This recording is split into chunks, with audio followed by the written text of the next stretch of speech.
Dumating na guys yung upuan ni Alparslan para sa kanyang computer.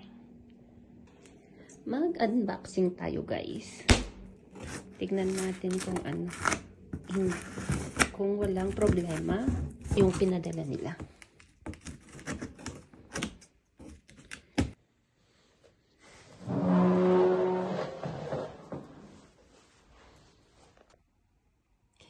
Ito guys yung susundan kung paano gawin.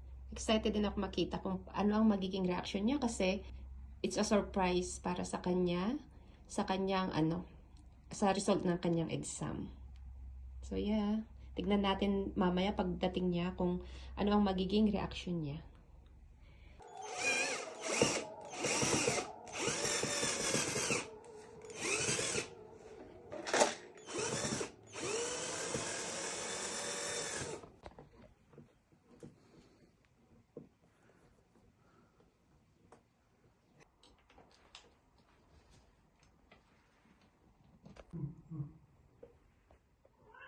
Ne?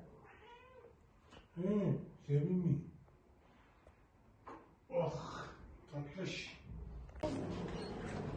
Ha? Ha? Ne? Ne? Nara. What is it? Nasıl? Ne zaman aldın? Yung saman? Bilmiyorum ki. Do you like it? Yes. Ne zaman aldın? It's a surprise.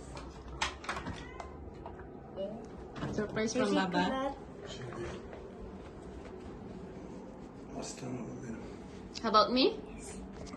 Sana niye sarmıyor? Ben aldım. Kıskaç. İyi değil mi? Kafa şeyleri çıkıyor mu? Hı. Teşekkürler.